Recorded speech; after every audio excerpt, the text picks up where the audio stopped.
Gibran harus mundur atau Indonesia akan dinepalkan. Aduh, kenapa sih pernyataan-pernyataan ini harus keluar dari tokoh publik, bahkan tokoh agama yang menguasai media-media mainstream, TV. Kalau kayak kita gini nggak bisa, kita hanya bisa bicara di platform-platform sosial media seperti ini. Gini,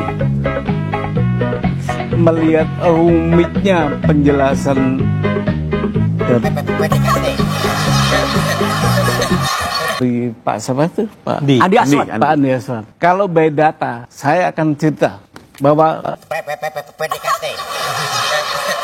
itu rumit banget, SMA aja kok rumit banget sih. Ya. Konon disebut-sebut Gibran itu sempat bersekolah, ya SD-nya dia memang di SDN 16 di Mangkubumen Kidul di Solo. SMP-nya disebut-sebut SMP 1 Surakarta. Nah, tapi SMA-nya ada data yang mengatakan dia SMA Santo Yosef 2 tahun. Bilang bahwa dia SMA di Santo Yosef. Loh, justru itu bohong kalau dia di Santo Yosef. Katanya SMK Kristen. Justru itu bohong. Itu bohong besar. Makanya kepala sekolahnya bilang kan bohong itu. Saya nggak rela ada orang bohong. Saya nggak rela ada orang bohong. Ya. Ini nggak sehat. Udah mundur aja. Jadi kalau menurut saya Gibran lebih baik mundur daripada dimundurkan. Seorang lagi dan lagi pernyataan si Roy Suryo ini ya. Saya tuh rasanya gerah kali loh teman-teman mau silaturahmi ke rumahnya Roy Suryo ini.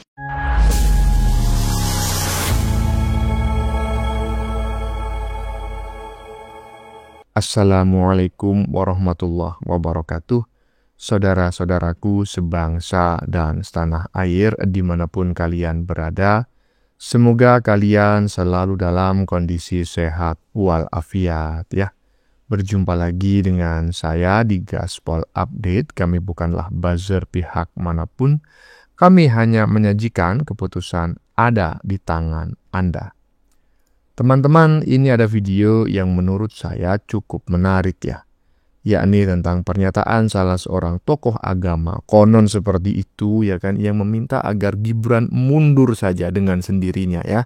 Legowo mundur ya. Jika tidak katanya, waduh, maka Indonesia akan dinepalkan.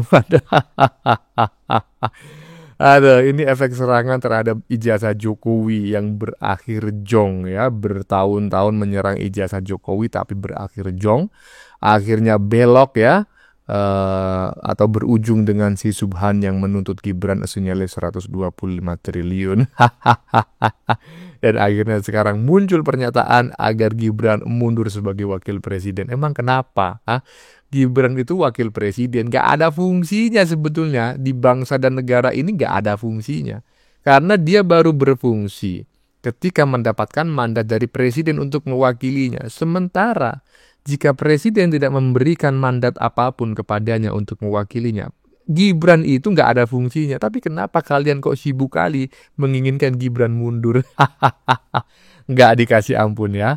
Oleh netizen, Subhan pun dirujak habis-habisan oleh netizen se-Indonesia Raya. Videonya dijadikan bahan membuat konten yang membuat perut kram. Nah, bagaimanakah videonya dan bagaimanakah respon netizen? Mari kita tonton bersama, kemudian mari kita komentari bersama di bagian akhir video. Ini dia. Gibran harus mundur atau Indonesia akan dinepalkan. Aduh, kenapa sih pernyataan-pernyataan ini harus keluar dari tokoh publik, bahkan tokoh agama yang menguasai media-media mainstream, TV. Kalau kayak kita gini nggak bisa, kita hanya bisa bicara di platform-platform sosial media seperti ini. Kalau gue sih ya lu boleh berbicara seperti apapun, tapi kalau nadanya provokatif seperti itu, kita harus lawan dengan politik literasi agar kebencian tidak mendominasi. Aduh, Bo ya jaga-jaga lah. Oh ini kalau benar ijazah Gibran palsu, harus segera mundur. Ini kan kata kalau, if, kalau itu kan belum tentu terjadi. Jadi kalau lu belum tentu terjadi, terus lu memprovokasi, maksud lu tuh apa?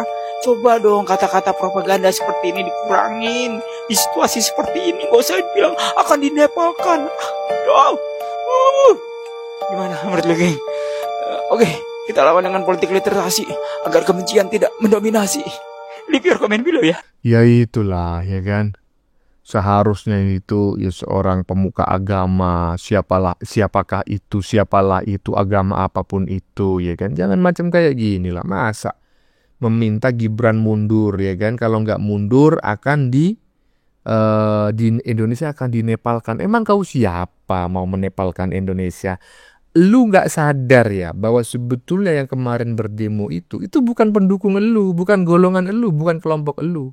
Kalau kelompok elu itu yang demo cuma 30 biji ya kan. Terus kau sekarang mau mengancam Indonesia akan dinepalkan. Aduh, kucing aja ketawa mendengar omonganmu. Lanjut. Gini,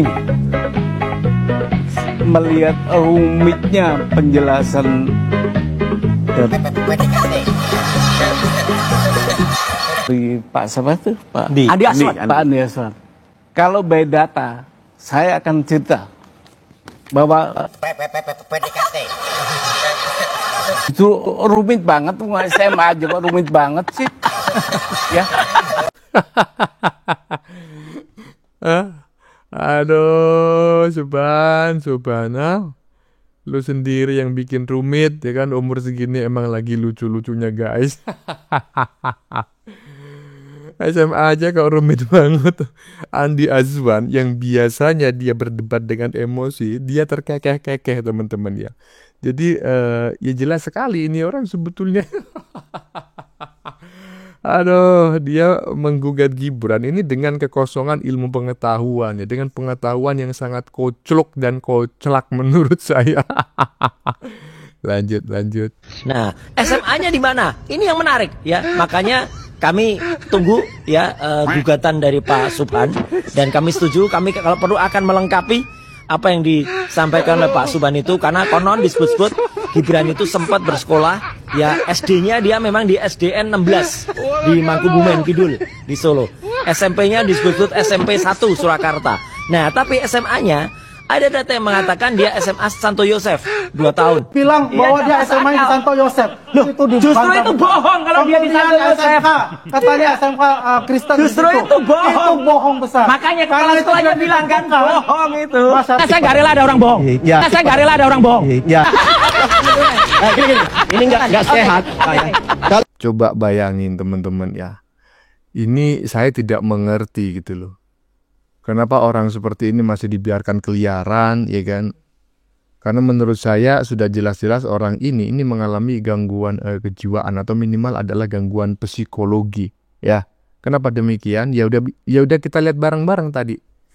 Dia sendiri yang mengatakan begini. Nah, kemudian dia sendiri yang membantahnya. Dia yang mengatakan bahwa Gibran tidak pernah SMA di luar negeri melainkan di Santo Yosef Surakarta.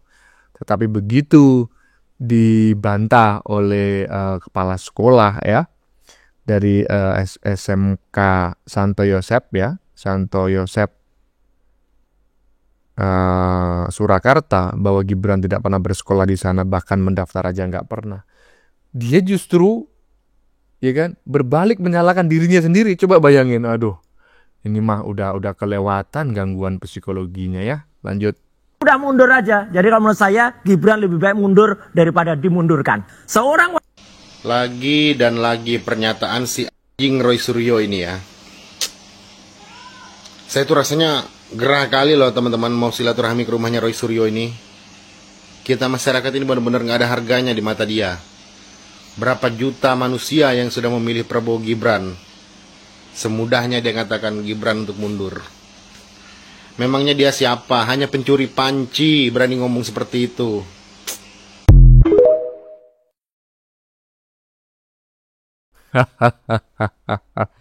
Ya, sebetulnya saya menyampaikan permohonan maaf yang sebesar-besarnya ya kalau tadi ada kata-kata yang kurang enak didengar ya, yang tidak melanggar etika, norma dan nilai-nilai yang berkembang di masyarakat tadi di bagian depan. Saya menyajikan bukan untuk mengikuti, mengapprove-nya, melainkan untuk tidak menyetujuinya. Ya, disclaimer ya, jangan diikuti, skip, dan ya jangan diikuti, gitulah. Nah terkait pendapatnya saya sependapat ya, hanya si maling panci lah ya kan yang bisa mengatakan seperti itu, yang nggak punya etika. Ya iyalah, barang rumah tangga aja dibawa pulang loh milik negara. Kurang ajar benar orang seperti itu. Lanjut. Kita itu telah ditipu oleh wakil presiden kita sendiri. Manusia pukima, goblok, tolol. kau nggak usah terlalu banyak ngecup-cuap, ngebacot, ya, membangun framing, menyesatkan, ya. Simpel saja. Kalau kau merasa sudah dibohongi sama Wapres, ya, langsung buat LP, lapor langsung Polda Metro Jaya sana, ya.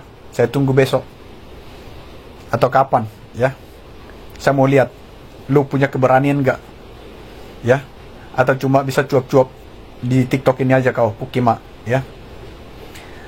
Otakmu, ya, yang segede otak udang itu, yang tidak bisa, ya, memahami sistem pendidikan di luar negeri, ya, yang sangat berbeda dengan Indonesia, ya.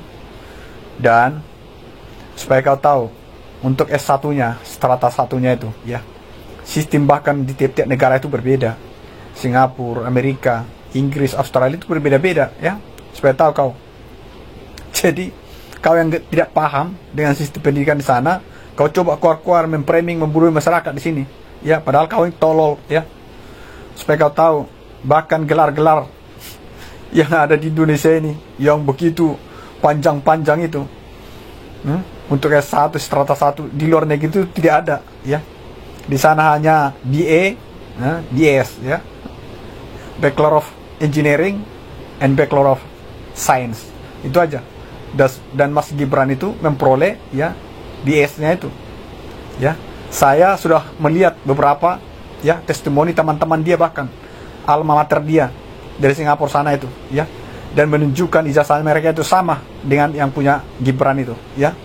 Jadi kau hanya manusia tolol, manusia goblok, tapi mencoba membuat framing busuk, ya, karena kedengkian, karena kebencianmu terhadap kesuksesan seorang Mas Gibran, ya. Jadi kau berhenti, ya. Simpel aja, saya ulangi lagi. Kalau kau merasa sudah dirugikan, buat laporan ke Polda Metro Jaya, laporkan langsung, buat lengkapi bukti-buktinya, ya, laporkan. Iya, jadi sebelumnya saya juga saya disclaimer lagi permohonan maaf atas kata-kata yang kurang enak didengar, yang mungkin muncul dalam komentar netizen yang baru saja kita saksikan, teman-teman, ya. Jangan diikuti, ya kan, skip, ya begitulah.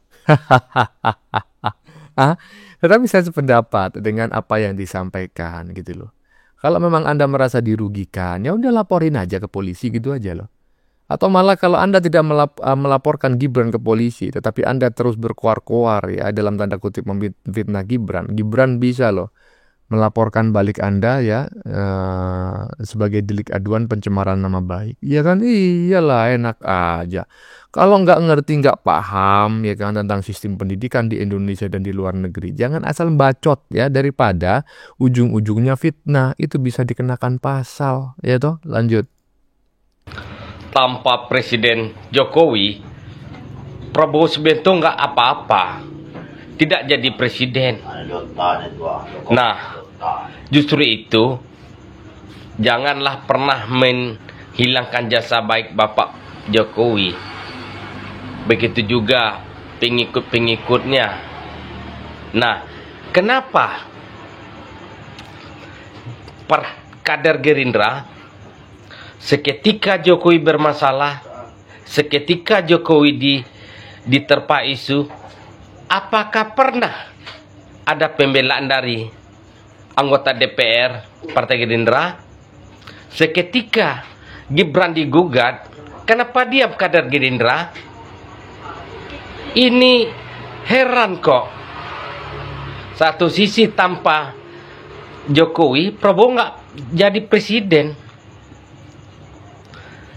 Lantaran ada Jokowi, Prabowo tercapai cita-citanya jadi presiden, diendoskan sedikit rupa, dipertaruhkan reputasi Jokowi demi Bapak Prabowo. Toh kenapa seketika Jokowi, seketika Gibran digugat tentang ijazahnya, seluruh anggota DPRD dari Partai Gerindra diam mulu? Ada apa sebenarnya ini? Ya itu ya, saya heran sampai sekarang, teman-teman, ya. Kok nggak ada bantuan gitu loh untuk mengcounter gitu loh. Saya sangat heran sekali. Kenapa kok sampai seperti itu? Ya, bukankah Prabowo ini menjadi presiden itu mau tidak mau, suka atau tidak suka itu karena peran Gibran ya. Jadi Gibran sebagai magnet untuk menarik suara calon pemilih pada saat itu. Tetapi ketika ya kaum pembenci menyerang Jokowi, menyerang Gibran, kok saya tidak pernah melihat, saya tidak pernah mendengar ya pembelaan yang dilakukan oleh partai yang sudah sangat diuntungkan tersebut ya, yang saat ini menjadi partai penguasa di Indonesia. Saya nggak ngerti ya. Bagaimana menurut kalian? Keputusan ada di tangan Anda, silakan tulis di kolom komentar. Baik Anda yang setuju maupun yang tidak setuju dengan isi konten ini. Sebelumnya saya memohon maaf ya jika dalam penyajian konten ini ada kata-kata yang menyinggung, kurang tepat penggunaannya, atau ada data yang dianggap keliru atau salah. Saya memohon maaf yang sebesar-besarnya. Kita jumpa lagi di lain video. Salam NKRI.